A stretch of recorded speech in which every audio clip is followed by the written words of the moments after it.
me a second here. Just seriously, I just keep getting complaints. I'm gonna have to give this to my accountant. Hey, Wilma Fingerdoo here with the Fingerdoo review of RuPaul's Drag Race Season 9, Episode 13. The Ru-Cap, or as I like to call it, the Ru-Slap. And all I have to say is, Jorge, drink me! Ooh, what is this? It looks like a Pride Martini. It is a Pride Martini? Well, you've lost all imagination. Happy Pride, dolls! Oh, I can feel the pride welling up in me now. All right, so let's get to it.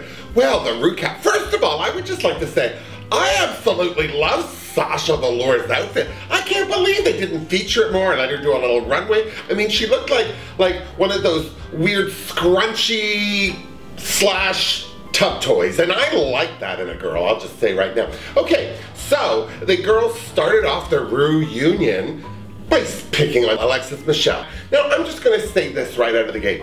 Alexis Michelle, Nina Bonina, and Charlie Hides. The three of them did a lot of backtracking. Watch the episode. All the girls called them out on everything. Alexis Michelle couldn't be called fat, but could call Farrah a whore. And Charlie Hyde, after she was kicked off for not lip-syncing to the fullest extent of her ability, said that she doesn't lip-sync, and that she had said to people that if she got kicked off, she wouldn't lip-sync, but then backtracked and said on social media that she had cracked her ribs and she wasn't good and she had diarrhea. And it was a whole laundry list of sad tales for Charlie Hyde. I'm just saying, there's a certain age most people get. I haven't reached it yet. Don't you start with me, Jorge. But seriously, there's a certain age people get where they start to say, well, you know, I'm old. And that seems to be the case with Charlie Hyde. Because even saying, well, I had only a couple of hours sleep, and I just said, we all had only a couple of hours of sleep, she said, you're half my age, Aja. Well, Aja's half her age, but she's twice the queen she is, if you ask me, because Aja's a fierce lip syncer. Poor sweet Nina Bonina, obviously still battling her demons. She still feels like the girls came for her, back-talked her, threw shade, all that business, when in fact, well, they didn't do anything. They were just too busy being themselves, and, you know, they were over worrying about Nina, because let's just say it, you can only help somebody so much before you want to help yourself.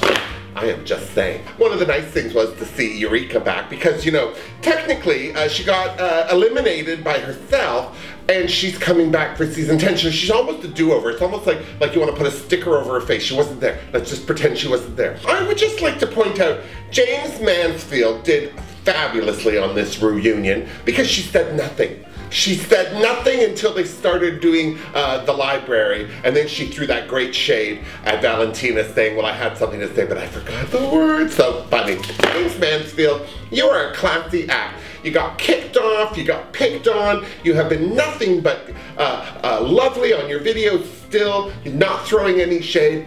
You were a standout at DragCon. Good for you. That's how you be a queen. Unlike some of these other people. I'm just saying. The other things that I was very, very, very impressed with was how all the girls came down on Valentina. Now, I just want to say, I liked Valentina during the competition. I thought she was all right. She kept to her knitting. She did her thing. She sang along to the cat food song when it was playing in her head. She did a good job. I don't know if I like her anymore. She seemed very, very calculating, sitting there like she knew the girls were coming for her. But again, she was aware of how the girls felt about her fans attacking them when she fumbled her own football. I made a sports analogy, it's so exciting. No, I mean, Valentina's the only person responsible for getting kicked off RuPaul's Drag Race, but her fan base went psychotic. Maddie Rance talked about it, I talked about it, everybody talked about it, because seriously, we know you like her, but she didn't do as well as you thought she was gonna do. You picked the wrong horse for a race, another sporting. But seriously, those girls all told her that she should have come down on her fans for being awful to the queens. And I have to say, not only do I agree with that, but I am shocked that Valentina didn't. I can't believe that she went around just letting all of her fans talk to the girls the way she did. I mean, she's got over 500,000 Instagram followers, and they're all attacking all these girls. And there was a level of her, and watching this whole thing, where I don't know if she shut down again, but she had that whole lack of presence that she had before the lip sync. Do you know what I mean? She's just like staring off. Again, the cat food song in her head. Just, I'm not listening to any of you people. And I'm sorry that Valentina came off that way in the reunion. See, I'm afraid of her fans too. I think she's got her eye on this fame prize so vehemently and so strongly that she's forgetting all the other aspects about going for your dreams. You know, if you're gonna trample on people on the way up the ladder, they're gonna push you off on the way down, is all I'm saying. And that seemed to be what was going on there. And then Pheromone dropped that whole bomb about Valentina not talking to her for 5 months. I mean, they were besties during the whole show. And seriously, the one thing that annoyed me most about Valentina was Pheromone always being in the shot. Yeah, it was a lot. But to find out that Valentina just has not even talked to her in 5 months, that's a heartbreak. Poor Farrah, no wonder she's moaning all the time. And then, I nearly died when Valentina was chosen as Miss Congeniality, that she said, I'd like to thank my mother because without her I wouldn't be so congenial, and then thank the baby Hebus. There was Aja saying, what? No! And I'm so glad she said that because I have to agree with Aja.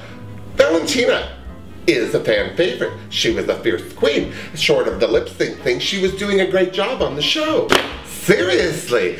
She wasn't Miss Congeniality. She was Miss Eye on the Prize, I'll cut you if you get in my way.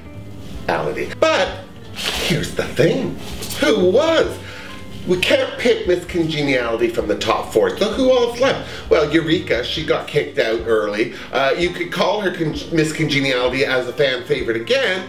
I'm just gonna say Miss Cynthia Lee Fontaine was congenial and popular. That's how you win Miss Congeniality. But I have to say, maybe they're on the right track at RuPaul's Drag Race by changing the category from Miss Congeniality to fan favorite, because seriously, there wasn't really any girl. The only girl I would maybe pick for Miss Congeniality would be the Pheromone, because she got so upset when Eureka got kicked off. Seriously. Farrah gets upset when the Saturday morning cartoons end, so I don't know. I have to say, with all of the drama that the social media has experienced, this was a great season. Yes, we missed some mini challenges. Yes, we missed some of the pit crew. But all in all, I'm so excited for season 10 after this, and I can't wait to find out who of the 4 queens will be crowned, especially after Ru dropped that bomb that they will all be lip-syncing in a final lip-sync to the death, which sounds vivid if you ask me. But I'm excited. I mean, seriously, Pep's a good lip-syncer. Is Sasha Velour avant-garde enough to be better than her, or is she gonna stumble and look a little weird and crazy and people will look over to some... Trinity Taylor, she doesn't win, she's gonna cut somebody, I'm serious. And Shea Coulee has done so well, but it sounds like they've got something planned for the finale that's gonna even out the playing ground, and I, for one, can't wait to see who wins. But we're all gonna have to wait one more week. And tune in to Out TV and Out TV Go next Friday to find out who is the next supermodel of the world and who else is just going home. But until then, miss me. Mwah. Ooh, seriously, Jorge, I'm just so excited about the finale.